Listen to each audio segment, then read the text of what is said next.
Hi everyone, and welcome to The Sleepy Scientist. I'm really happy you're here. Tonight, we're going to go on a calm and quiet trip to learn something amazing. So get comfy, take a deep breath, and let's enjoy this peaceful science story together.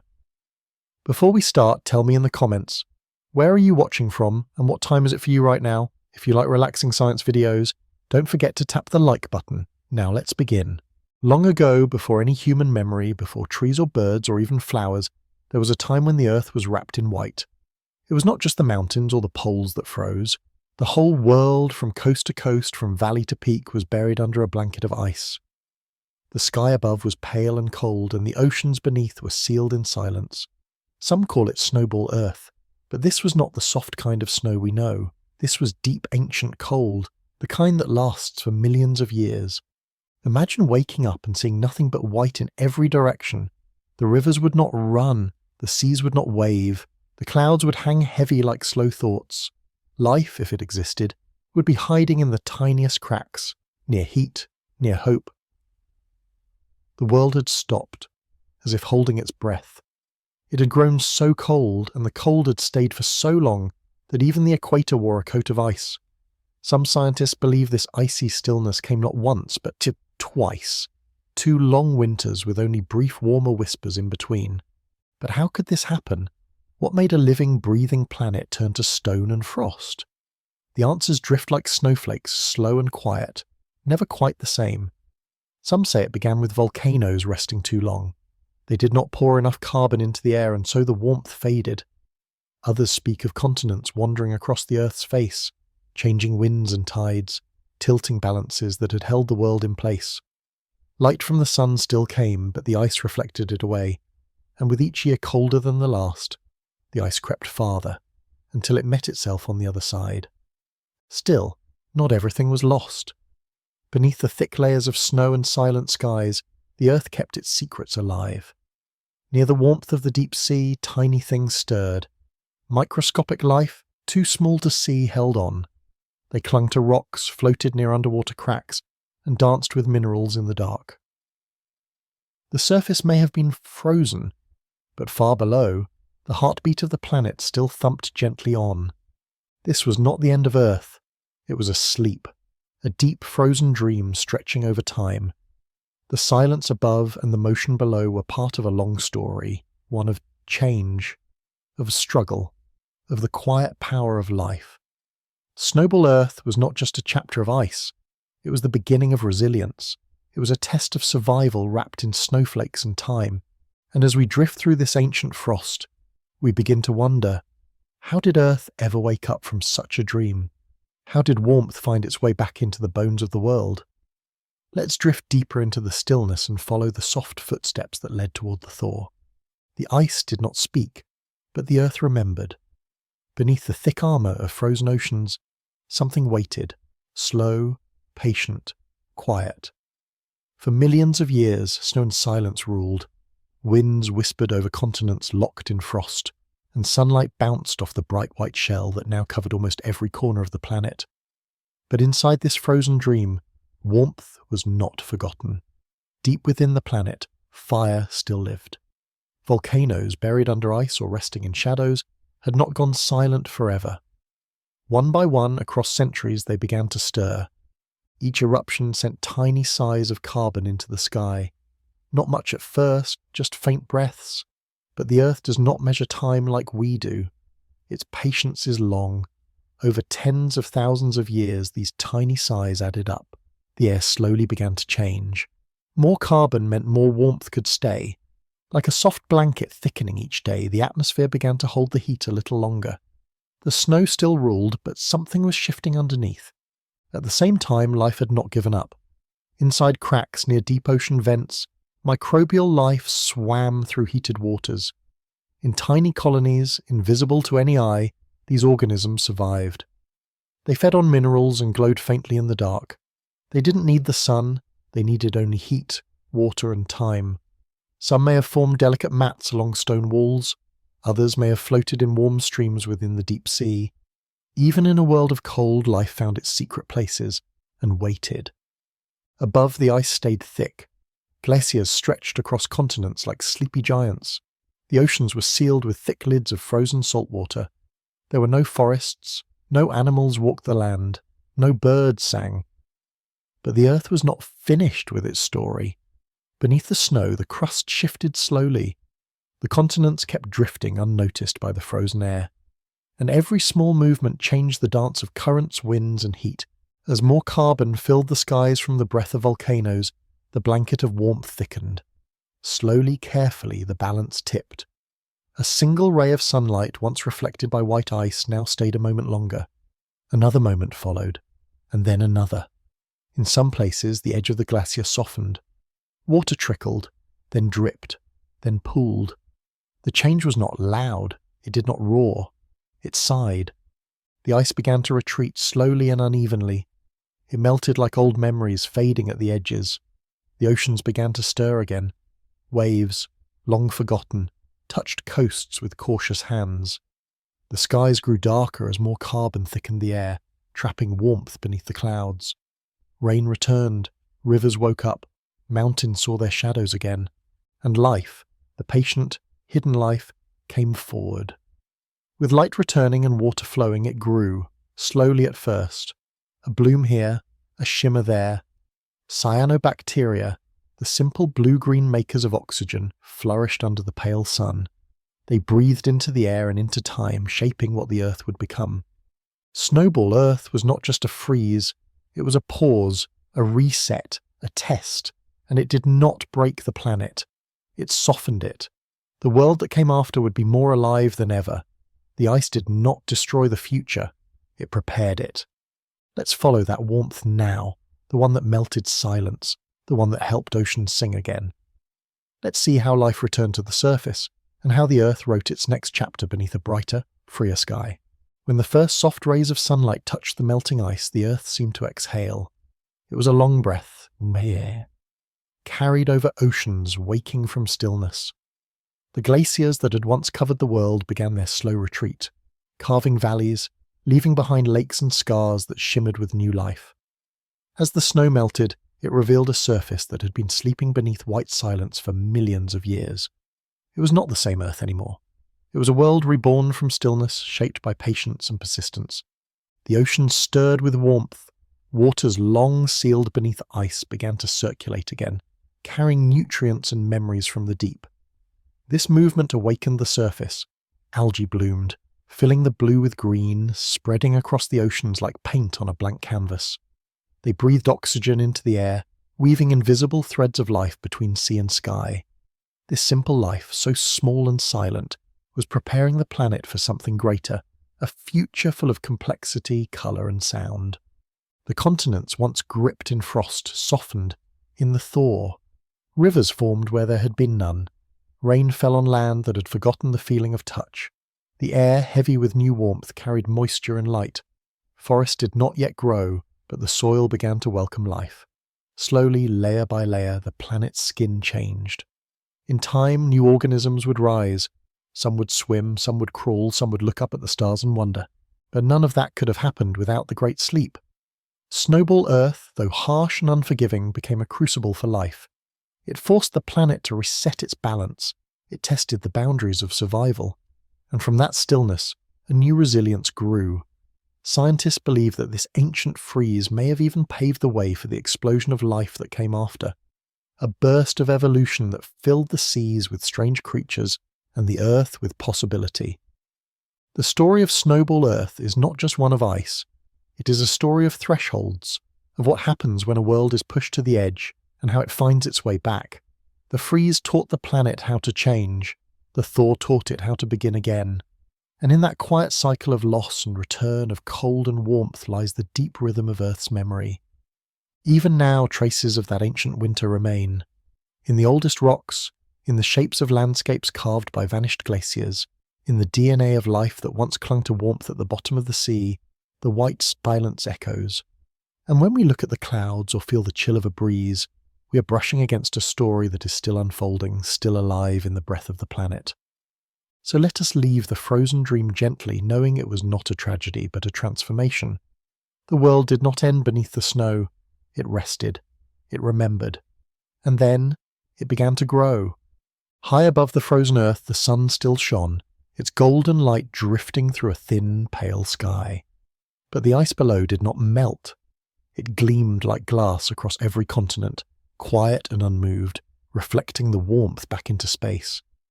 This was the paradox of Snowball Earth, a world filled with light, yet frozen in place. The sun, which gives life to all things, could no longer reach the planet's heart. Its touch was turned away by the icy mirror that wrapped the earth in cold silence. Day after day, sunlight fell without warming, like a whisper no one could hear. This strange stillness, where light and cold existed side by side, was not sudden. It grew, little by little, like frost spreading across a window pane. Long before the full freeze, tiny shifts had started the change. Continents drifted slowly near the equator, where warm oceans once flowed. But their new positions changed the way currents moved. Heat no longer travelled freely across the globe. Rain patterns shifted, weather became uncertain, some places dried out, others became colder, darker. With less carbon dioxide in the air to trap heat, the warmth of earlier ages began to slip away. As temperatures dropped, snow began to fall, first on mountain tops, then across plains, and eventually over the seas.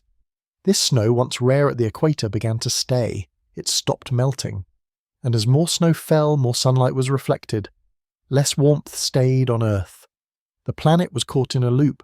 The colder it got, the more snow remained, and the more snow remained, the colder it became. Slowly, inevitably, the ice crept across the planet, freezing oceans, locking continents in crystal stillness. Above it all, the sky changed too. The atmosphere thinned, not in substance, but in colour and warmth. Without much carbon to catch and hold the sun's rays, the air felt fragile, more open. Some scientists imagine the skies may have turned a pale blue, almost silver during this time, not like the deep blues we know today. The clouds moved slowly, winds were quiet, the planet had become a sphere of light and cold spinning in space like a frozen pearl. But this was not a lifeless world. Beneath the ice, near the deep ocean ridges where Earth's molten core warmed the sea from below, life still flickered. Microbial life clustered near hydrothermal vents, tiny forms that thrived on minerals and heat. These organisms lived without sunlight. They created their own energy, drawing from the earth itself. They were ancient survivors, carrying the memory of earlier, warmer times inside their genes. And they waited, as they always had, for change. On the surface, nothing moved. Glaciers thickened and grew, some possibly 2 miles deep. The seas beneath were dark, sealed off from the sky, but every so often, a volcanic eruption would pierce the quiet, a brief bloom of fire under the ice, sending gas into the cold air. Each eruption added just a little warmth, a little more carbon, a little more hope. And while it took millions of years, these small acts of warmth began to collect, tipping the balance again. This balance between light and cold, silence and breath, is what made this frozen era so remarkable. Earth, though frozen, remained full of potential. The sun never left. The warmth never disappeared completely. It simply couldn't break through the glassy shell. Yet with each passing year, the planet held on. It spun beneath the stars with quiet strength, storing energy, waiting for the moment the ice would crack, the light would stay, and the sky would welcome the warmth once again. The ice, once so still and powerful, did not hold forever. Though it blanketed the earth in silence and cold, it was not unbreakable. Far beneath the frozen oceans, the planet's molten core whispered warmth into the deep. Around the cracks in the ocean floor, where heat surged up from the heart of the world, life began to grow stronger. Microbial communities gathered in warm vents, weaving themselves into the fabric of survival. They were quiet architects, invisible but determined, building small empires in the dark. These tiny life forms did not rely on sunlight. They used chemistry. They breathed iron. They fed on sulfur. They lived in shadows and waited. Above them, the world remained bright but distant. Sunlight poured down every day, but it could not touch the earth's skin. The snow reflected it all. This constant reflection only deepened the cold. Yet high in the sky, the balance was shifting. Volcanoes, once silent under thick ice, began to speak more often. Their voices were muffled but not lost. Eruptions spilled carbon dioxide into the air, slowly, persistently, and with every breath of carbon the air thickened. With every thickening, the warmth stayed a little longer. This change was invisible at first. The ice didn't crack or melt in great floods. Instead, the warmth seeped in like a memory returning. It gathered in places that had once been the coldest. At the edges of the glaciers, small pools of meltwater began to form. On the coasts, sea ice thinned ever so slightly. These signs were gentle, easily missed in the vast whiteness. But they were signs nonetheless, signals that Earth was turning once more toward warmth. The feedback that had once trapped the planet in cold now began to reverse. As some ice melted, it exposed darker surfaces beneath, rocks, soil, open water. These darker places absorbed sunlight instead of reflecting it. They warmed faster. That warmth melted more ice melted, more dark surface appeared, and the cycle of reflection was undone. Slowly the ice's grip began to weaken. Meanwhile, life near the ocean vents grew more diverse. Microbial communities that had clung to stone now drifted into new waters, riding gentle currents, spreading genes and energy into the seas. The oceans themselves were changing. As the ice melted, oxygen returned. As light reached the top layers of water, photosynthetic organisms awakened. Algae bloomed again, colouring the seas with hints of green. They breathed oxygen into the water and carbon out of the air. They were small, but together they shaped the entire atmosphere. And on land, as glaciers slowly pulled back, the bare rock was left behind. It was sharp, scarred and raw, a canvas washed clean by ice. Into this empty space the wind carried dust, and the rain carried nutrients. In time, tiny life would find its way here too. Lichens, mosses and microbes would be the first to touch this new earth. They would soften the stone, start the long process of making soil, and prepare the ground for forests and fields that would come much later. Though the skies were still pale and thin, their tone had changed. The warmth stayed longer each year. Rain fell more often than snow. Rivers formed from the meltwater of ancient glaciers. Lakes gathered in deep basins carved by ice. And the earth, still delicate and recovering, began to sing its song of life once more. It was a quiet song at first, barely heard, but it would grow into forests, into creatures, into the long, rich future of life that was now beginning again. This was the moment the balance tipped, not with a crash, but with a breath. The frozen sky gave way to clouds of rain. The icy seas opened to the sun, and the silent earth began slowly to speak again. The thaw did not come all at once. It arrived gently like morning light through a fogged window. The glaciers, thick as mountains, shrank with grace. Each year a little more ice surrendered to the sun. Each decade the white shell over oceans and land grew thinner. It was a slow surrender, quiet but certain. The earth, having survived one of its coldest dreams, now turned toward warmth with patient steps. And with this turning came transformation, not only of landscapes but of time itself. The days began to feel longer. The air, once razor-sharp with cold, softened. Skies, once pale, now deepened into blue. The world was remembering how to breathe again. Water flowed freely across the surface, tracing paths not walked for millions of years. It shaped rivers where only cracks had been. It filled valleys carved by ice, and these became lakes, mirrors of the new sky. The sound of movement returned. Meltwater dripping, rain falling, wind brushing over bare stone. These sounds, small as they were, broke the long silence. They were the first notes in a song the planet had forgotten, the song of seasons. The sun, once reflected away by the endless snow, now touched the ground and stayed. It soaked into rocks and warmed the soil. It fed the algae in oceans and painted golden patterns on the surface of meltwater ponds, and everywhere the light stayed, life followed. Tiny organisms began to multiply. Cyanobacteria, those early makers of oxygen, spread across the water's surface in thin shimmering layers. They turned light into life and filled the air with breath. Oxygen rose. The sky changed. The world's rhythm shifted again. This return of warmth brought more than just survival. It brought change. New paths opened. Evolution quickened. With the climate softer and the ocean stirred, life took new forms. In shallow seas, strange multicellular creatures appeared. Some floated, some crawled, some split into parts and rejoined again. It was the beginning of complexity. It was the start of a slow explosion, not of fire, but of diversity. The world was no longer just surviving, it was experimenting, reaching, becoming. And as this transformation unfolded, Earth carried the memory of its frozen silence within it. The rocks remembered, so did the ice left clinging to the poles. The scars carved by glaciers stayed on the face of mountains.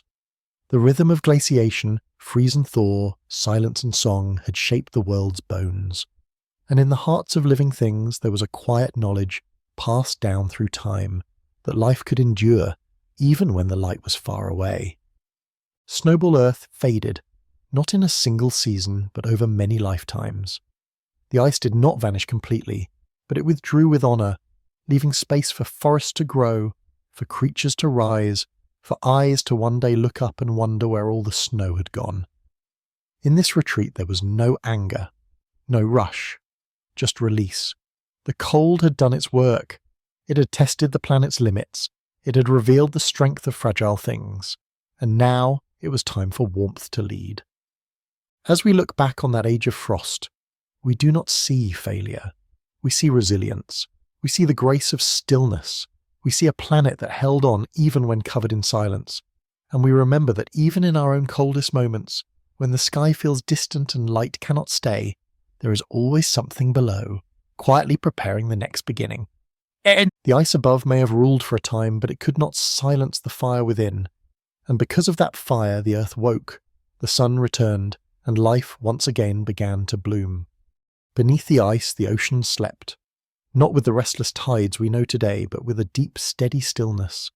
For millions of years, a thick lid of frozen water sealed the seas away from the sky.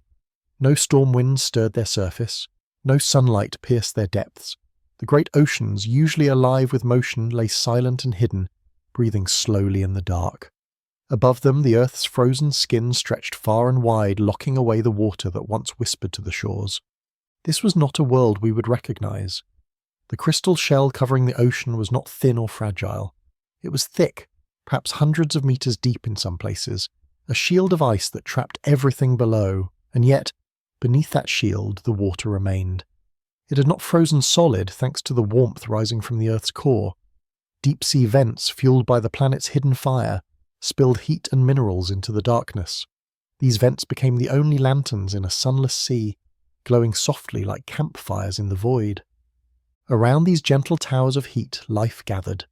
Tiny organisms, some no larger than grains of dust, formed colonies near the warmth. They needed no sunlight. Instead, they used chemistry to grow. They lived on hydrogen sulfide and iron, floating in the slow-moving waters like drifting thoughts. These creatures were the caretakers of Earth's memory. They held the ancient code of life and passed it quietly, generation after generation, even as ice ruled the world above. There were no waves, no tides, no storms. The oceans had forgotten how to move in their usual dance. But in the deep, slow layers, a quiet exchange continued. Nutrients cycled between rocks and water. Heat moved from core to crust. Life adapted. In the darkness, without change, new forms still appeared. Evolution did not stop just because the sky had closed its eyes. It continued gently, shaping resilience in the quiet. Sometimes cracks would open in the shell above, not enough to thaw the world, but enough to let a little light peek through. When this happened, the ocean blinked. Photosynthetic organisms sleeping near the surface stirred to life. For a brief time they would bloom, turning the faint light into energy, and then the cracks would seal again. The ocean would dim, but the memory of those glimmers stayed. The ocean learned how to wait for light. It learned to stretch life through long winters. The silence was not emptiness, it was potential, a world storing energy, a sea full of possibilities. And though the shell above seemed unbreakable, it was changing. Slowly, very slowly, carbon was returning to the atmosphere. The crystal sky was warming, and deep below, the oceans prepared for their return. They would not rise suddenly, they would not roar, but one day they would breathe again, and with that breath, life would rush upward toward a brighter world. The oceans, though sealed beneath ice, were not asleep in every sense. They moved slowly, like a dream shifting under heavy blankets. Beneath the frozen surface, cold currents slipped quietly along the ocean floor, guided by gravity and the gentle rise of geothermal heat. These movements were not like the churning tides we know today. They were subtle, almost meditative, carrying warmth from deep within the earth and stirring minerals into the dark waters. This silent circulation was a lifeline, not only for the sea but for the fragile web of life hidden there. Around hydrothermal vents, the ocean glowed with a kind of quiet defiance. Tall mineral spires, built over ages by layers of chemicals, stood like forgotten monuments in the deep. From their cracks and chimneys, superheated water gushed, filled with sulfur and iron. And in the warm halos of these vents, colonies of microorganisms flourished. Some clung to rocks, others drifted freely, catching molecules and feeding without sunlight. They lived by chemosynthesis, turning chemicals into energy, and passed that energy up a tiny chain of life. Even in that dim stillness, the oceans were not lost. They were listening, responding, adapting. Changes in the Earth's crust sometimes opened new vents, while others closed. These shifts, though minor, created new habitats, and with every shift came opportunity. New species evolved, tiny variations that slowly formed new paths of survival. In such a harsh place, even the smallest success meant the difference between silence and persistence. These were the pioneers of a future world, patient, invisible, but powerful. Meanwhile, above the ice, the planet was shifting too. Volcanoes continued to breathe carbon dioxide into the sky. Over thousands of years, this carbon built up. The sun's warmth, once completely rejected by the bright surface of the ice, began to linger just a little longer. Melting began again at the edges, not loudly but steadily. Pools formed on the surface. Some of them melted through entirely, punching holes through the shell and letting sunlight reach the water below. These openings were brief but transformative. Light, even in its weakest form, meant change. Near the holes in the ice, cyanobacteria began to bloom. These tiny, thread-like life forms could use sunlight to grow. They spread quickly through the upper layers of water, covering them in soft green veils. These bacteria exhaled oxygen, tiny bubbles that slowly changed the air and the ocean together. In time, as more cracks opened and more light spilled in, this process grew. More blooms, more oxygen, more change. The oceans began to awaken. The stillness at the surface softened. The layers of water grew warmer near the top. Some ice cracked and slipped away into meltwater, carrying nutrients to the lower depths. This vertical movement brought new life from above into contact with the deep. Microbes met minerals, photosynthesis met chemosynthesis, and for the first time in millions of years, these two ancient forces, light and chemistry, worked together. The result was abundance. Marine snow, tiny particles of organic matter, began to fall more often through the water, feeding life far below. Energy moved more freely now, spreading through the food web. Life became more interconnected, more stable, more curious. Some organisms began to specialize. Others formed partnerships. In this renewed exchange of energy and motion, the oceans became not only a place of survival, but of invention. This slow build of complexity was invisible to the sky above, but it would soon shape everything. The ocean, once sealed in stillness, was preparing to burst open.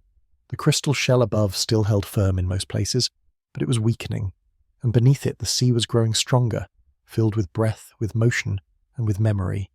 It was almost ready to rise and meet the sun, not with violence, but with joy, as if waking from a long, cold dream.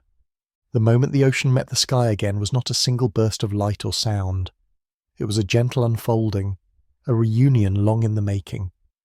Over millennia, the thick ice that had sealed the world began to fracture. First came small breaks, thin lines stretching across the surface like veins of hope. Then slowly cracks widened. Sunlight, once only a memory beneath the crystal lid, spilled downward. It danced through meltwater pools and slipped into the sea. And with every drop of warmth that entered, the ocean changed. The topmost layers of water shimmered under the new light. Cyanobacteria, already waiting in the shadows, surged upward and bloomed with joy. Their soft green webs spread across the surface like watercolors in motion. These tiny organisms had always been ready. Now they could stretch, multiply, and exhale. They released oxygen in waves, filling the air with a breath Earth had not known in ages. With this breath came possibility. The ocean was no longer a sealed chamber. It had become a bridge between the past and the future, between fire and light, between the darkness below and the brightness above. The energy stored in its depths began to rise. Warmth stirred the currents. Marine snow rained down with greater rhythm. Entire communities of organisms, once limited to the heat of vents, now ventured farther. They met new partners. They found new paths. Life in the ocean was awakening, not as it had been before, but as something new. Glaciers continued their retreat, shrinking back like tide lines in the sun. Lakes formed on the continents, filled with meltwater from the receding ice. Rivers carved through rock, racing toward the sea. These rushing waters carried minerals, nutrients, and pieces of the old world into the new.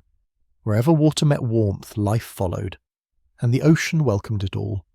Coastal areas grew rich with algae. Plankton returned in numbers. Fish would come much later, but the sea was laying the foundation for their arrival, a network of life built layer by layer, cell by cell. The sky also transformed. With more oxygen in the air and more carbon dioxide captured by new life, the balance shifted.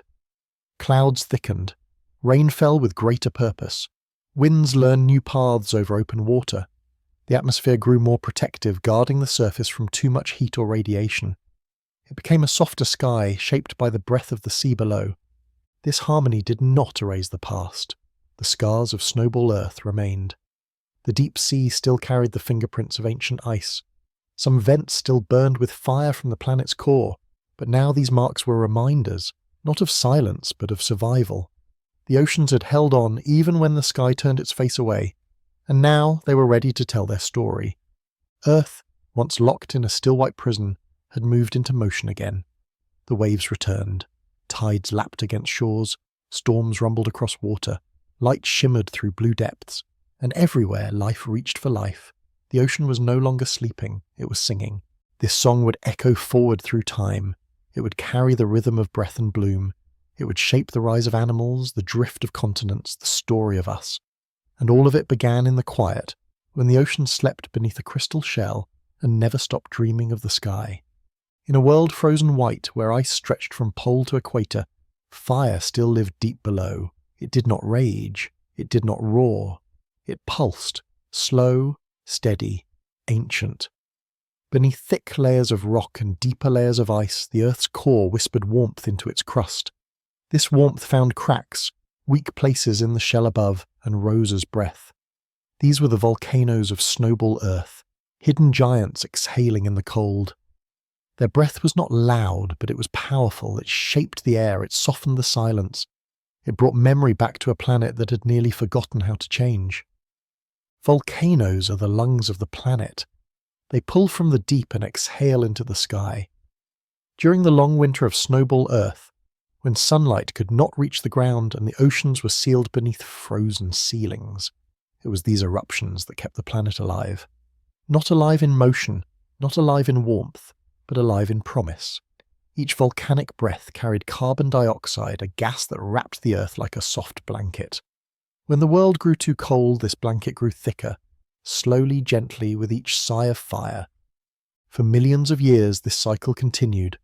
Ice advanced, light vanished, but deep within the magma moved. It cracked stone, boiled water, and poured rivers of heat into frozen lands. The ice could not hold it all back. Sometimes eruptions melted the base of glaciers, creating lakes of fire beneath miles of ice. Other times, the pressure from beneath broke the surface, sending ash into the pale sky. These moments were rare, but they mattered. They reminded the Earth of its breath. Above ground, the world remained silent. The glaciers covered nearly everything. Mountains wore caps of ice that reached into the sky. Valleys were buried. Even the equator, usually a line of warmth, had forgotten the touch of the sun. But volcanoes did not need light. They followed only the rhythms of the core, slow, unstoppable rhythms that had begun long before the ice. They did not hurry, they did not pause, they simply breathed. Each eruption sent more carbon into the sky. At first, it was not enough to warm the world. The ice reflected too much sunlight and the carbon levels remained low. But as centuries passed and the eruptions continued, the air began to change, molecules gathered. The sky thickened, barely noticeable at first, like steam over a cold lake, but it was there, and with every breath of volcanic heat, the balance of the planet shifted. The breath of volcanoes also carried dust, minerals, and heat into the atmosphere. These particles landed on the ice, making it darker. and darker ice reflects less sunlight. In this way, the fire below slowly taught the ice above to melt. The process was patient, like the turning of a great wheel, but it moved, and with each turn the world crept closer to warmth. In the ocean depths, where hydrothermal vents glowed and chemosynthetic life fed in quiet darkness, the volcanic breath stirred the waters too. It enriched the sea with iron and sulfur, feeding microbial life that had survived the long freeze. These underwater volcanoes built chimneys of mineral and light, and around them ecosystems bloomed like underwater lanterns. The breath of fire brought energy to a world where light had vanished, and that energy became life. This silent partnership, fire and ice, heat and cold, motion and stillness, was what kept the Earth alive during its longest winter. The volcanoes did not fight the ice, they outlasted it, they waited, they breathed, and eventually their breath would fill the sky with enough warmth to end the snow. But in this moment, in the heart of a frozen Earth, the volcanoes continued, undeterred, their fire moving softly beneath a shell of white. The Earth, blanketed in silence and snow, still whispered from beneath. Volcanoes, buried or broken through the ice, continued to breathe out carbon dioxide with each slow eruption. Though the world above seemed frozen in time, the land below pulsed with purpose. This wasn't a fire that roared and consumed, it was fire that endured. It moved like a steady heartbeat through the crust, rising wherever cracks allowed it to surface. In some places it met the bottom of glaciers, carving hollow caverns and sending meltwater into hidden rivers. In others it erupted into the open, casting ash over the white lands and leaving behind dark scars that would absorb the sun's touch if the sun could ever return. Each volcanic exhale brought more than just heat. It carried memory. Locked in each molecule of carbon dioxide was a trace of the Earth's past, a signal that the world had once been warmer, alive with forests and oceans that moved freely. Now that same breath became a promise for the future. As more CO2 entered the atmosphere, it began to thicken the air just enough to slow the escape of warmth. The sun's rays, once scattered back into space by the icy surface, began to linger. Not long, not strong, but long enough to melt a little more ice with each passing year. The process was not fast, it did not announce itself, but it was relentless. Every new eruption, no matter how small, added to the invisible blanket wrapping around the planet. The ice above did not care at first, it was too thick, too proud, too ancient. But even pride cracks with time, and over thousands of years tiny shifts became patterns. Snow melted into water, water soaked into ice, dark patches formed where once everything was white. The Earth, guided by fire, was preparing for change. Beneath the oceans, volcanic activity shaped the underwater world with equal quiet power. Lava spilled into deep canyons and hardened into new crust. Thermal vents pushed heated water into cold darkness, and around them life grew richer, more varied. Bacteria gave way to more complex organisms, small worms, shell-like creatures, and filter feeders that built tiny forests in the deep. These creatures depended on the minerals and warmth from the Earth's core, not the sun, but they too were part of the shift. They processed nutrients, cycled chemicals, and helped balance the oceans that would one day rise again. The volcanoes influenced more than the air and sea.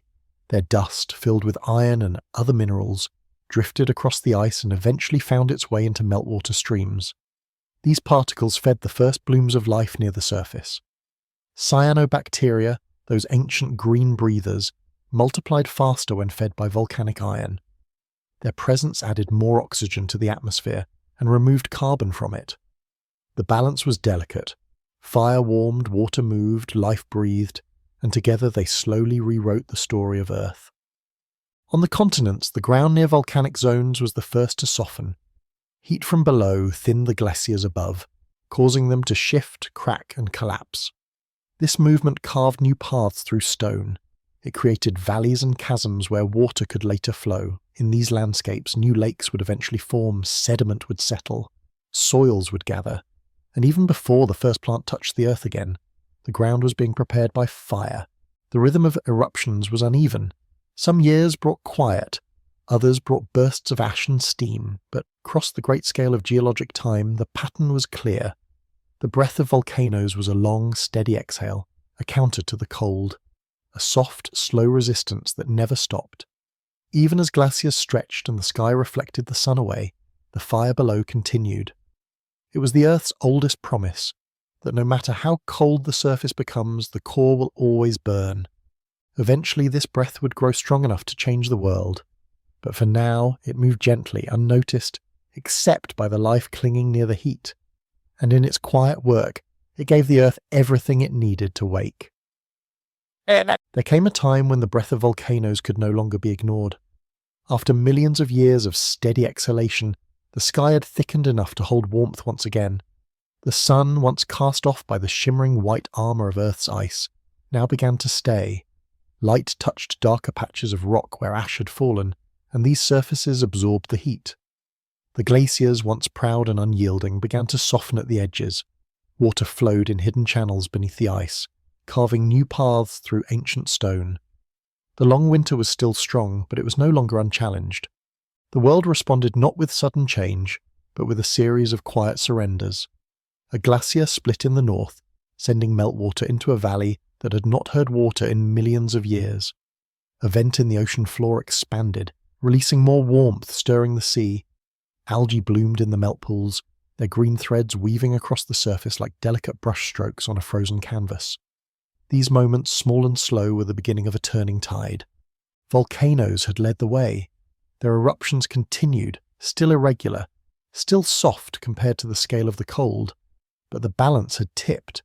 The carbon dioxide in the atmosphere had reached a level that changed everything. Greenhouse gases no longer drifted away into space. Instead, they wrapped the planet in a blanket just thick enough to cradle the heat. This blanket, woven over millennia from the breath of fire, warmed the skies and softened the ice. The Earth, once locked in stillness, began to exhale too. Oceans stirred more deeply now. Currents woke from their slumber, moving nutrients and oxygen through layers of water. In the depths, life became more active. Microbial colonies grew more quickly. Communities around hydrothermal vents expanded. Some species developed new features: longer limbs, protective shells, ways to communicate through chemical signals. The deep sea, long hidden, was becoming a laboratory for complexity. Every drop of water now carried whispers of coming change. On land, where the glaciers retreated, they revealed scarred earth, rocks scraped clean by the pressure of ice. These were landscapes without memory of forests or grass, but they were ready. Rain began to fall more often, feeding pools and filling the new lakes. Dust from volcanic ash enriched the soil. The first to colonize these raw places were the quiet ones: microbes, lichens, and mosses. They built the foundation for everything that would follow. They softened stone into soil and began the slow work of inviting more life. The sky transformed above this world of change. Where once it had been pale and thin, it now thickened with clouds that rained instead of snowed. Storms returned, not with fury, but with rhythm, pulses of moisture that shaped the land.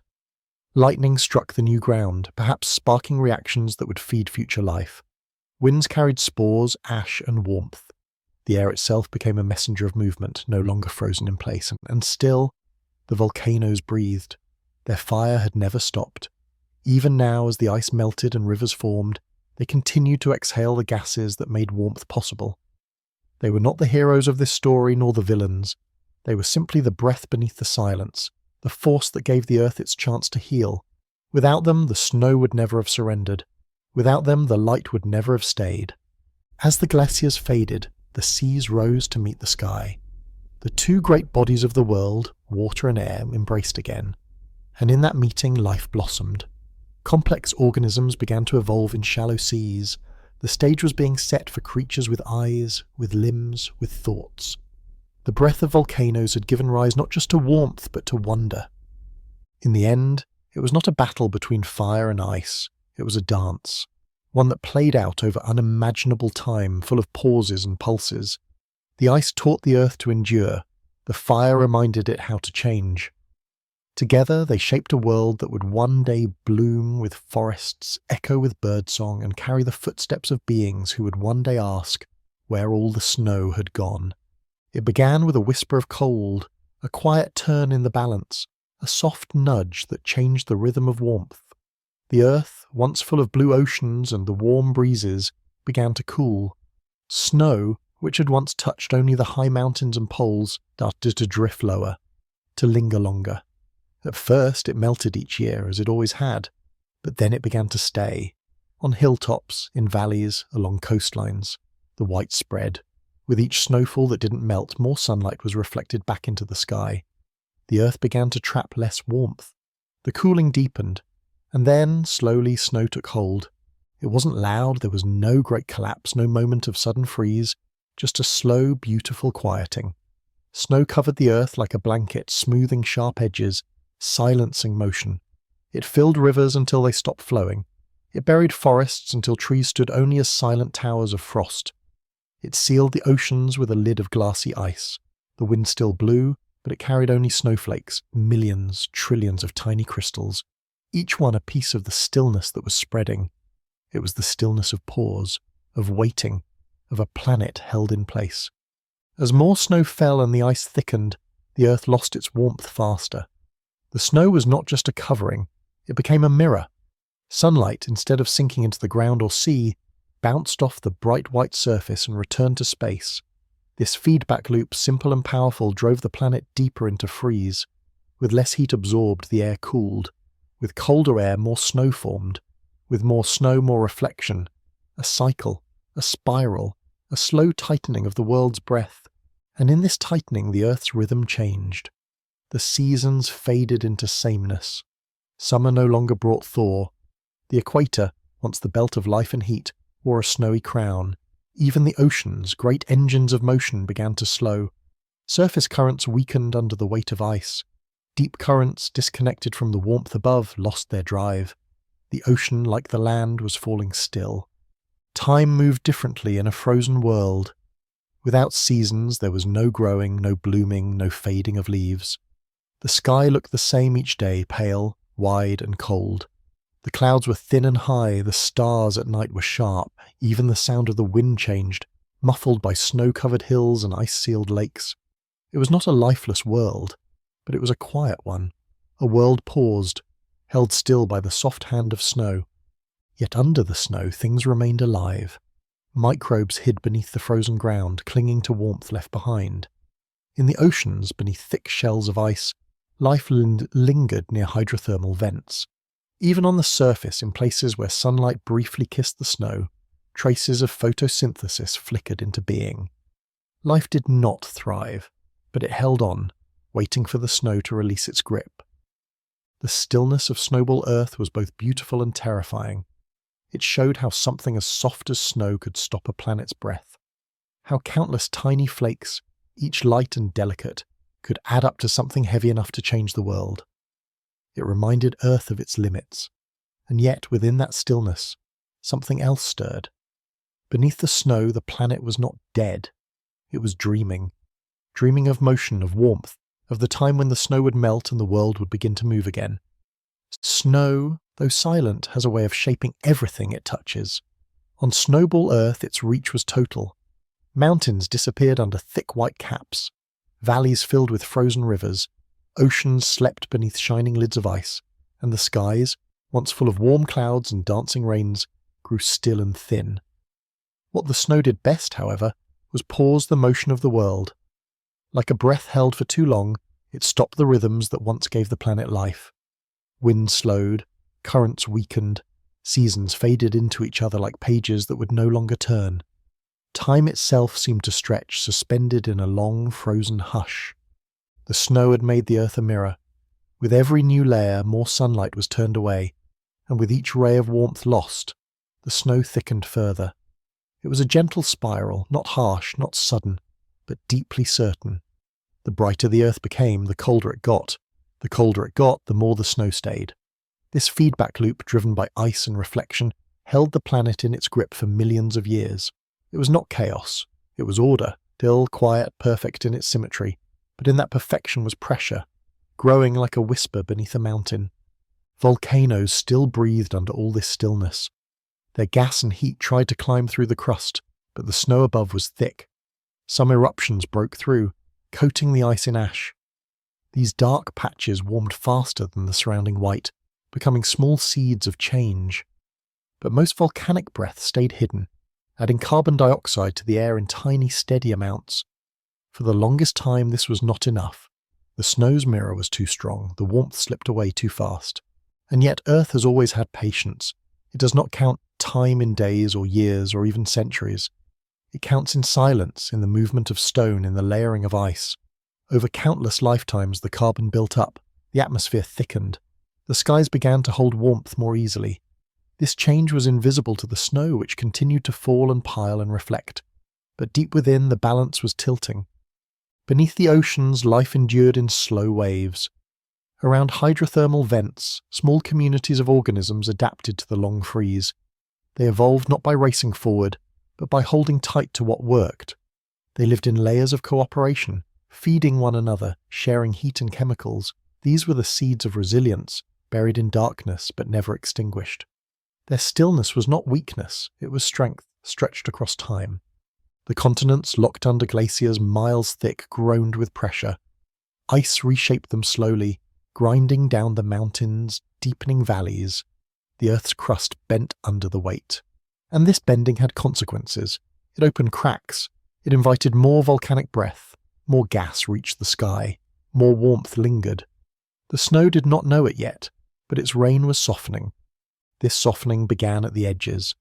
Near the equator, where the sun's touch was always strongest, snow began to melt, not entirely, not quickly, but enough to create pools of water on the surface. These pools were darker than the snow and absorbed more light. They warmed faster, melted more snow, made more pools, and slowly, in the quietest way, motion returned. Where snow had once held the world still, now water began to move. Melted streams cut paths through icy plains. Glacial lakes formed. Winds carried moisture in new patterns.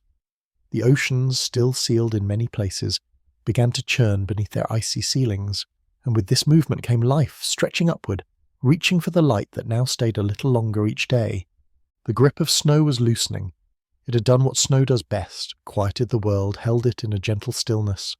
But it could not stop the slow rise of warmth, the soft pressure of breath beneath the freeze. The Earth was remembering how to turn again, not quickly, not completely, but undeniably. The snow, for all its quiet power, had never stopped the fire within. And now that fire was ready to rise. The snow that once ruled the world began to melt not in a roar, but in a sigh. The transformation was not sudden, but its signs became clearer with each passing century. The pale, endless plains of ice began to ripple with pools of meltwater.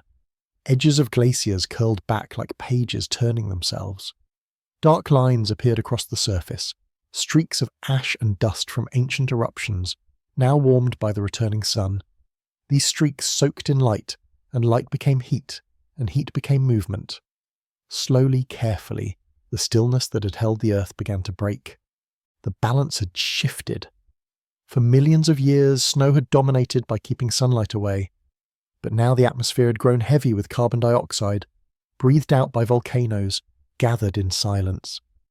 This thicker air held the warmth close, like a blanket being pulled back over the sleeping world. Each sunbeam that touched the Earth stayed just a little longer, no longer bouncing away from the brilliant snow. And in the warmth of these moments, the ice began to yield. With the melting came rivers, clear, cold, ancient. These rivers were newborns to the land, but carried the memory of time inside them. They carved channels through rock that had forgotten water's touch. They carried minerals and silt, preparing the soil for life that would follow. Lakes formed where valleys sagged beneath the pressure of old glaciers. And in these waters, warmed from above and below, cyanobacteria returned in great blooms, turning sunlight into breath. The oceans, still hidden beneath thick ceilings of ice in many places, began to stir. Meltwater from the surface trickled downward, changing the saltiness and temperature of the upper layers. These changes caused deep currents to shift. Nutrients that had long settled at the bottom rose upward. Microbes met minerals, algae met light. The sea, long quiet and sealed in, whispered toward life again. It was not a loud awakening, but it was wide and deep. The waters moved. And in their movement they carried the future. The land responded too. In places where the snow had retreated, rock lay bare and raw, but wind brought dust. Meltwater brought particles from distant places. Life always waits for a foothold, and here it found one. Lichens crept across stone. Mosses nestled into cracks. These were the first whispers of green, the first hints that the world was ready to live loudly again. These pioneers softened the landscape. They turned stone to soil. They invited the return of a richer, more complex life. The sky transformed above it all. Clouds grew thicker, more alive. Where once the air had been dry and pale, it now shimmered with moisture and motion. Rain returned, soft at first, then steady. It fell on hills that had known only snow. It danced in the open lakes. It soaked into the ground, feeding roots that had not yet arrived. With rain came rivers that lasted all year. With rivers came erosion, fertility, and possibility. Even as glaciers still clung to higher peaks and deeper valleys, the earth was no longer held still. It breathed. It moved. The seasons returned, first as hints, then as cycles. The difference between summer and winter, between dry and wet, began to matter again. Time flowed like water now, not like ice. The stillness was fading, and though the snow had once seemed all-powerful, its gift was not destruction. It had given Earth the quiet it needed to reset, to pause, to endure. Snow held the planet still so that it could one day move again with deeper wisdom. The world that rose from the thaw was not the same as the one that froze. It was more prepared, more layered, more alive.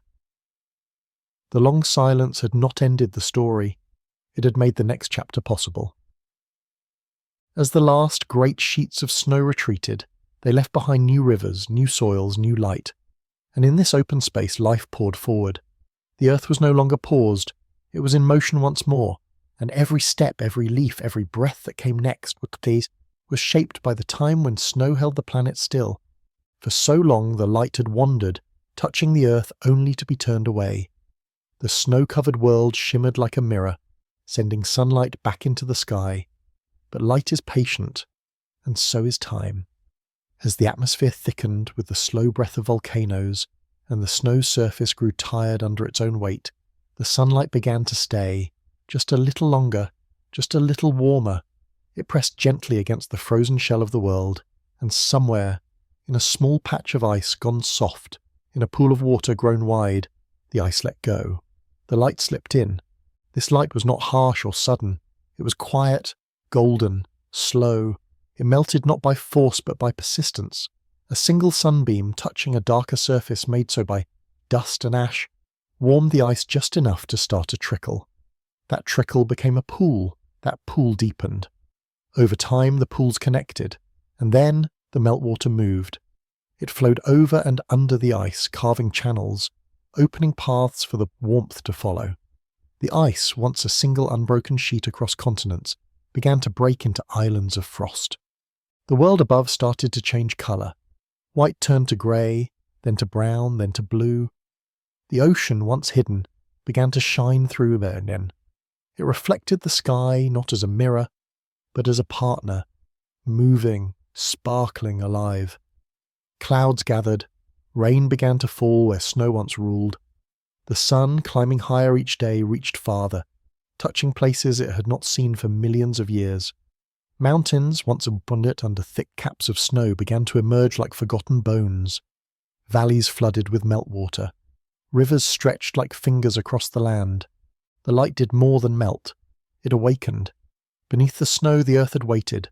Now, touched by warmth, it stirred. Microbial life, long hidden in icy darkness, rose with the water. In shallow seas, cyanobacteria bloomed in swirls of green and blue. They drank the light, turned it into sugar and breath, and released oxygen back into the air. This invisible exhale changed everything. The atmosphere thickened with life's breath. The earth, once silent, was beginning to speak again. Where light reached land, mosses crept forward. In cracks left by melting glaciers, lichens took hold. These were not lush forests. They were whispers of life, but they mattered. They softened the rock, they built the soil, they made it possible for the future to take root. Every patch of green was a promise that the world would grow again, that the stillness was ending. And still the light continued. Day by day it melted a little more. It fed the waters. It warmed the air. It climbed higher in the sky and reached deeper into the ground. The glaciers, now surrounded by warmth on all sides, began to retreat more quickly. Great sheets of ice broke and slipped into the sea. Some melted where they floated, others drifted, carving paths through the ocean as they faded. But it was not a collapse. It was a return. The world was not breaking. It was waking. The light, long turned away, had found its way back into the heart of the earth. And what it found there, water, life, memory, met it with open arms. Together they began again. The light that had once skimmed across a frozen mirror now reached into the cracks and hollows of the earth, melting the old silence with each golden touch. Its warmth poured into valleys long buried in ice and softened the edges of glaciers that had gripped the land for lifetimes. Where it fell, the world shifted. Rivers that had been locked beneath snow surged forward, carving deep channels into raw stone. Lakes formed where none had existed before, filling with the melt of forgotten snow. With each sunrise, the light pushed a little farther, not with force, but with endless patience, as if it had been waiting just as long as the earth. The ice responded not with collapse, but with grace. Glaciers groaned and cracked, but their movements were slow, like long-held breath finally released. Huge sheets of ice carved into the sea, where they bobbed like tired giants drifting into memory. Inland, smaller glaciers receded up valleys, exposing the ground beneath, ground that had not felt the sun in millions of years. The snow, which had once painted the world in stillness, was now vanishing line by line, leaving behind a canvas ready to be coloured by life. Wherever light met water, life followed. Cyanobacteria, long dormant in shallow ice-covered pools, began to bloom in great clouds. These tiny organisms drank the light and turned it into energy, feeding on minerals brought by meltwater, multiplying into vast colonies. In doing so, they released oxygen into the air, invisible but transformative. The air grew thicker, richer, more alive. With each breath of these microbes, the world became more capable of holding warmth. The light stayed longer. The cycle deepened. In the oceans, new layers of life formed. Algae appeared in the surface waters, painting the sea with shades of emerald and turquoise. Beneath them, tiny creatures grazed and multiplied. These organisms filtered sunlight through their cells and built the first fragile food chains of the post-ice world. Though small, their presence changed everything. They brought energy into places that had known only stillness. They wove connections that stretched from the surface to the deepest parts of the ocean. And from these connections, evolution began to stir once more.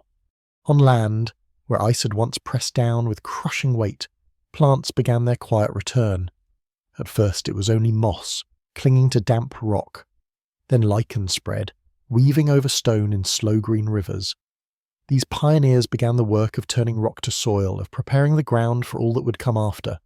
The light falling gently on them gave them strength, and the land, once buried and barren, opened itself to growth. The warmth of the sun also awakened the winds. With ice retreating, pressure patterns shifted. Air moved with new purpose, bringing rain to thirsty ground and carrying spores, seeds, and dust across the continents. These winds brought more than weather. They carried change. They softened what had been hardened. They introduced diversity to what had been uniform. They taught the land how to breathe again. In every corner of the world, the light continued its gentle work. In crevices, small pools formed. In caves once sealed by snow, echoes returned. On the plains, grasses began to sprout where meltwater lingered. Even in the shadows of the highest peaks, warmth began to rise from the stone. The ice, for all its vastness, could no longer hold back the flood of change. It retreated not because it was weak, but because the earth had tilted back toward life. This moment in time was not just the end of a freeze, it was the rebirth of movement, of flow, of breath.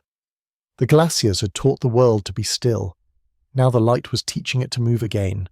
With each day that passed, the sun reached a little farther, stayed a little longer, melted a little more, and the earth, like something just waking from sleep, stretched toward it with joy.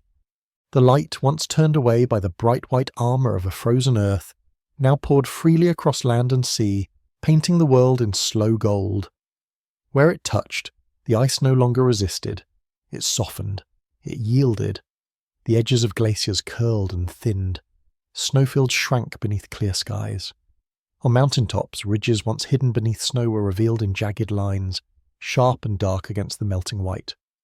In valleys, rivers bloomed from streams of meltwater, winding across bare stone with the sound of new beginnings. The earth was not just thawing, it was returning. And as the light moved deeper, it awakened more than ice. It stirred memory. The land remembered water, the oceans remembered motion, life remembered growth. Cyanobacteria that had lived through the freeze began to spread in wild blooms, their pigments catching the light like soft brushstrokes across the sea. They breathed out oxygen into the sky, thickening the air, feeding the wind, and weaving an invisible web between ocean and atmosphere. The sky grew deeper in colour. The clouds moved with rhythm. The rain fell where it had not fallen for an age. With every hour of sunlight held by land instead of ice, the feedback loop of warmth strengthened. Darker rocks absorbed more heat. Meltwater carved more paths. Dust blown from volcanic lands settled on glaciers, making them darker still. And so they melted faster, surrendering to the day. What had begun as slow trickles became torrents. Glacial lakes grew larger. Water roared down fresh canyons. Entire regions that had once echoed only with sounds now pulsed with sound of moving water, of cracking ice, of air shifting through newly opened spaces. These changes did not arrive everywhere at once, but they spread like sunrise. From the equator outward, the light won more ground. Islands of life, once isolated by ice, began to join. Microbial colonies linked across meltwater networks. Mosses spread from crack to crack, turning stony plains into green whispers. In the oceans, new species emerged from the quiet shadows, shaped by the long freeze but ready for something more. Some grazed on algae. Others fed on floating detritus, bits of old and new life caught in the current. The food web, once broken, was knitting itself together again. Forests had not yet returned, but their promise filled the air. The soil was forming, slow, rich, dark. It held the memory of stone, of ash, of life. The rain helped it grow, the wind helped it spread. And with every sunrise the world grew more ready for roots. The stillness that had once defined the earth was now being replaced by movement in every direction. Rivers flowed, wind circled, cloud danced. The earth, touched by a light, was learning how to turn again. Even in the farthest corners, where glaciers still towered and the ice remained thick, the message of the light was heard. Beneath the deepest snow, meltwater pressed upward. Beneath the coldest surface, warmth collected in silence. The change was coming for everything, not to destroy, but to release. The light had waited long enough. Now it poured into every shadow, and what it found there was not emptiness, but readiness. The story of Snowball Earth did not end in thunder or collapse. It ended in warmth, in trickles, in growth. It ended with the soft return of light. And from that return came a world renewed. The oceans teemed with breath. The land cradled green. The skies, once mirrors of cold, now held the colours of dawn. And in this light, the earth remembered not just how to survive, but how to live again. The end of a deep freeze is not an instant event. It does not begin with thunder or flame, but with small, patient signs. A crack in the ice that stretches slowly across a glacier. A rivulet of meltwater threading its way down a snowy slope. A darker patch of earth revealed beneath the retreating white. This was how the thaw began, not with force, but with grace. Snowball Earth, held still for millions of years beneath a frozen sky, started to breathe again. And in that breath, the long thaw unfolded. The process moved like a slow tide, quiet and steady. As sunlight returned to the surface and lingered longer with each passing year, glaciers softened. Edges curled in. Ice caps thinned. The snow, once crisp and endless, began to slump and collapse in places. In low-lying regions, meltwater collected into pools that joined together into lakes. On slopes, snowmelt carved narrow streams that widened into rivers. The earth, once held in a tight grip of silence, now exhaled through every drop of moving water. The oceans welcomed this return gently. The thick ice lids that had sealed them began to break apart, allowing sunlight to filter into the waters below. The seas, long locked in darkness, stirred. Warm currents reached upward, mixing with the cold surface. Nutrients rose from the deep. Phytoplankton bloomed in great swirls beneath the new light. They painted the oceans in colours the world had not seen for ages. Soft greens, shimmering blues, glowing golds. Each bloom breathed out oxygen. Each breath changed the sky. The continents, too, changed shape. Glaciers that had stretched like white blankets across entire landmasses began to draw back. They left behind carved valleys and wide plains of rock. These scars became new beginnings. Rain fell into them. Dust from volcanic eruptions settled. In time, these raw places turned fertile. Moss crept in first, then lichens. Together, they began the slow work of building soil. The land, newly exposed and open to the sky, waited patiently for the forests and fields that would one day come. In the air above, the atmosphere transformed. No longer thin and cold, it thickened with water vapour and carbon. Clouds returned, not the pale veils of the frozen world, but full-bodied formations that carried rain across the continents. Storms once again rumbled over the land, reshaping rivers, cutting through softening slopes, and stirring the surface of warming seas. The planet, after sleeping in frost, was becoming dynamic once more. This thaw was not uniform. Some regions warmed quickly, others held their cold a little longer. But everywhere the same story unfolded, one of return, of movement, of breath. The rhythms of the earth resumed. Tides grew stronger. Winds rediscovered their paths. Day and night felt different again. Time began to have shape marked by seasons. A planet that had known only the sameness of snow was learning how to change again. And through all of it, life returned in forms both old and new. Organisms that had survived the freeze, hidden in ocean depths or protected beneath ice, now flourished. They multiplied, evolved, expanded. Some reached toward the light for the first time, others crawled into wet soils and began to reshape the land. The great evolutionary paths that would one day lead to fish, plants, and animals began here. In the quiet rush of a world waking up, this was not just the end of Snowball Earth. It was a rebirth, a gentle, gradual return to a world where light could stay, where water could flow, where life could stretch without fear of frost. The Earth did not forget the cold. It carried the memory in its rocks, its fossils, its rhythms. But it no longer needed to remain still. The thaw had begun, and with it the story of life moved forward. One breath, one drop, one sunrise at a time. The thaw moved slowly, like a quiet ripple across a sleeping pond. It was not a sudden flood, but a soft undoing, one layer at a time, one season after another. The earth, wrapped in stillness for eons, was now warming from within and without. The sun lingered longer in the sky. The air, no longer stripped thin by cold, grew thicker with breath and mist. Each year, more snow melted than returned. Each century, more land was freed from ice. Glaciers that once seemed eternal began their slow retreat. They inched backward up valleys, leaving behind scars, wide rocky basins and smooth stone floors that had been pressed by ages of weight. Where ice had ruled, water now danced. Rivers braided through new landscapes. Lakes pooled in hollowed grounds. Meltwater streamed down mountainsides, reshaping the land it touched. The rhythm of flow, once frozen in silence, had returned, and in that motion, life responded. Cyanobacteria flourished in meltwater pools, forming green films across stone and soil. Their breath enriched the air. Algae followed, feeding on light and minerals. In the oceans, where the ice ceiling was vanishing, photosynthesis surged. Layers of life unfurled, first as plankton clouds, then as webs of creatures feeding and growing in the rising light. The atmosphere carried this transformation. It thickened with water vapour from the oceans and carbon from long-breathing volcanoes. Clouds bloomed across the sky in gentle masses. Rain fell again in rhythms forgotten, not as snowflakes, but as soft sheets of water, washing over stone, soaking the ground, turning dust into soil. The rain sang to the land. It helped lichen and moss settle deeper into cracks. It softened the world, preparing it for roots. Winds joined the return. The jet streams, once disrupted by a world encased in snow, began to flow in new patterns. They carried warmth from equator to pole. They swept volcanic dust and pollen across continents. With each gust, they introduced variety, bringing seeds of life to places that had long been sealed.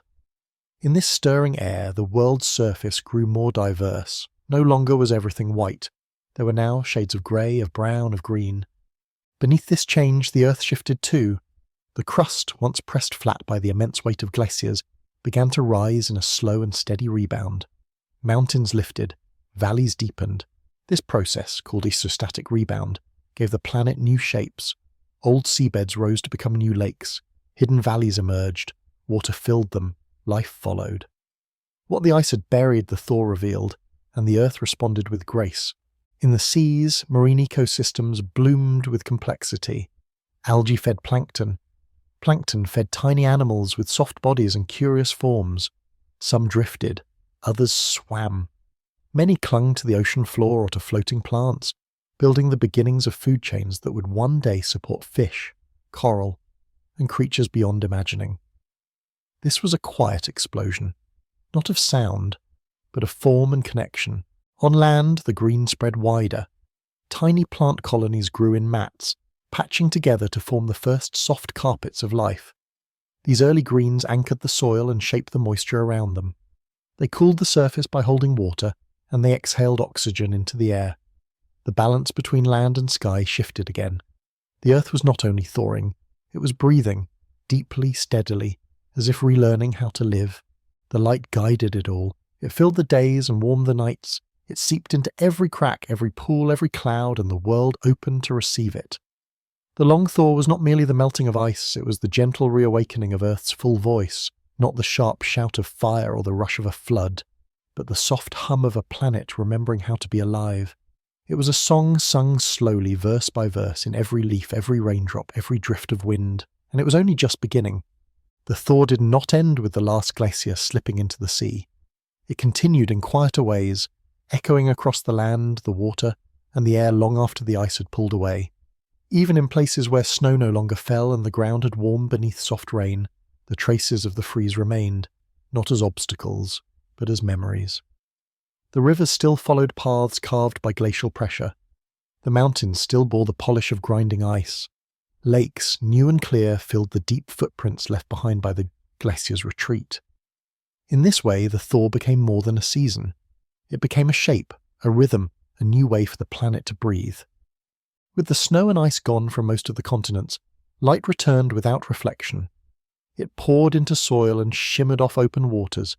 It warmed the ground in a deeper way, feeding roots, drying stones, and guiding the return of complex life.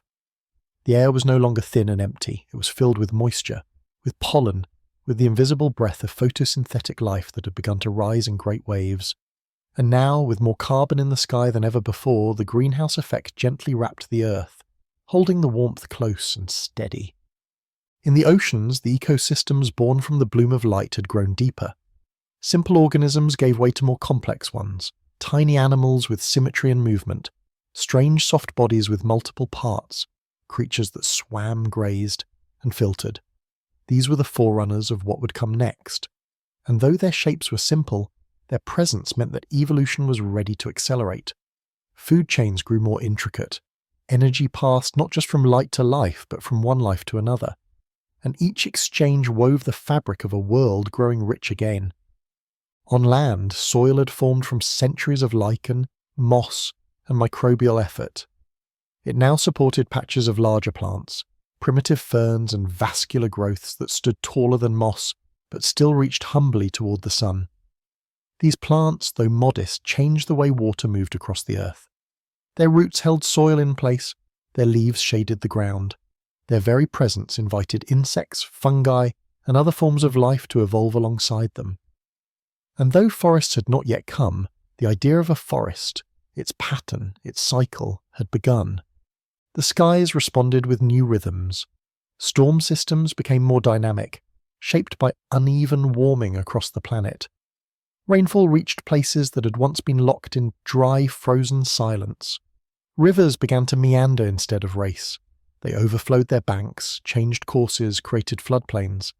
In these watery edges, diversity thrived. The mingling of soil, water, sun, and time gave rise to ecosystems far more varied than what had existed under the rule of snow. The land had become not just warm, but alive with potential. And through it all, the earth itself shifted, not in chaos, but in quiet adaptation. The crust continued its slow rebound where glaciers had once pressed down.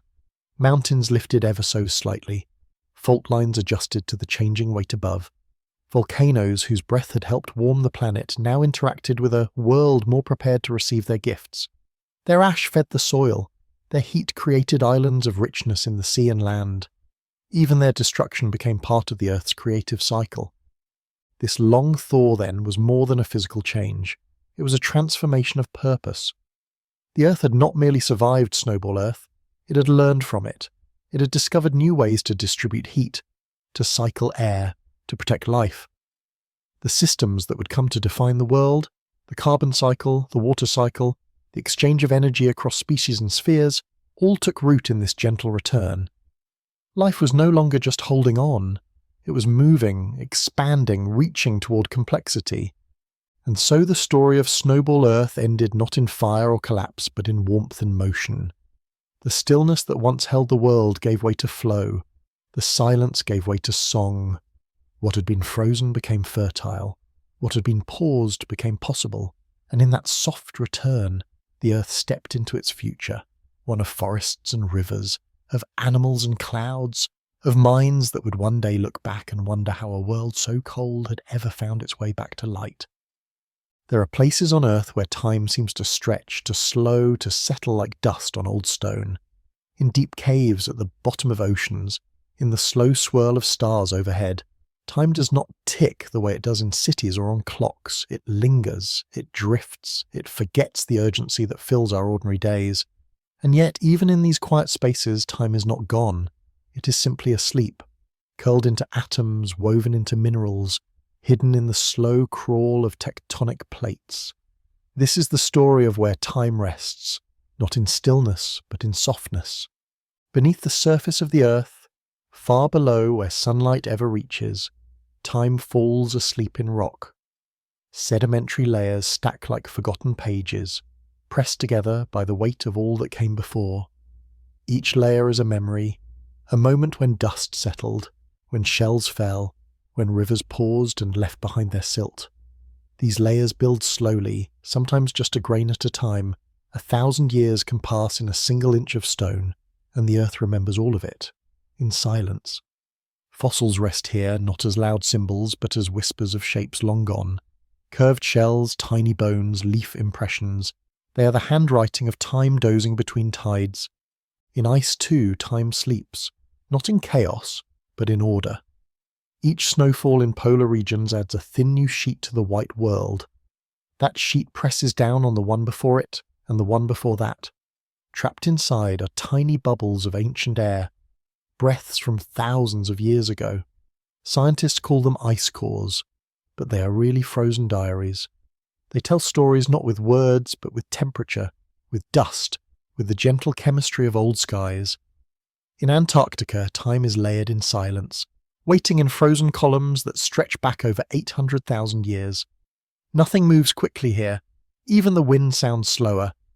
Beneath oceans, time rests in the cold and dark. The seafloor is not still, but it moves in such a quiet way that we forget it is alive. Tectonic plates drift like giant sleeping whales, their motion measured in centimetres per year. When they collide, mountains are born. When they pull apart, deep trenches open. But between those moments there is drift, slow, constant, forgetful. In the sediment that settles on the ocean floor, we find ancient stories told by plankton shells, pollen, and volcanic ash. Every speck is a time traveller. Every layer a reminder that slowness is not the absence of life, but its deep rhythm. Even in space, time stretches out and lies down. Around black holes, gravity tugs at it so strongly that seconds become stretched, bent, rearranged. Light itself bends. Time dilates, slows, changes shape. A clock near a black hole does not agree with a clock far away. This is not just theory. It's nature's way of showing us that time is not a ruler. It is a river. And rivers don't always flow at the same speed. Sometimes they eddy. Sometimes they pool. Sometimes they fall asleep beneath the surface, moving too gently to see. On the surface of the Earth, we often miss these quiet places. We live by ticking hands, blinking screens, flashing lights. But if we listen, really listen, we can still hear where time rests. In the slow drip of water from a cave ceiling. In the creak of old trees whose roots touch centuries. In the breath of coral reefs, building limestone cathedrals one cell at a time. These are the true clocks of the planet. They do not rush. They do not shout. They keep time by being, not by measuring. And so we ask, where else does time fall asleep? in the slow healing of a wound, in the growth of a glacier, in the silence between heartbeats. Everywhere, if we look with soft eyes, we can see it. Time not lost, just resting, wrapped in stone, trapped in ice, echoing in the long, slow breath of the world. It waits not to be counted, but to be felt.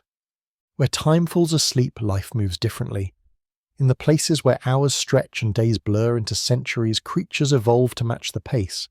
In the deep sea, where sunlight has never touched the floor, fish glide through darkness with slow, deliberate grace. Some of them live for hundreds of years, some barely move at all. Their hearts beat softly, their metabolisms hum at a whisper. These animals are shaped by time's gentle drift, moulded by a world that does not rush. Their eyes are wide, their bodies are soft. They have learned to wait, not for food, not for change, but simply for the next breath. In ancient forests, time dozes among the roots. Trees that have stood for thousands of years hold the memory of storms, of droughts, of generations of birds nesting in their branches. Their rings are records, thin during lean years, thick when the rains came. In each trunk is a quiet clock marking not seconds but seasons. And beneath the forest floor, fungal networks, sometimes older than the trees themselves, spread slowly across miles. These mycelial webs exchange information, pass nutrients, and whisper signals between roots.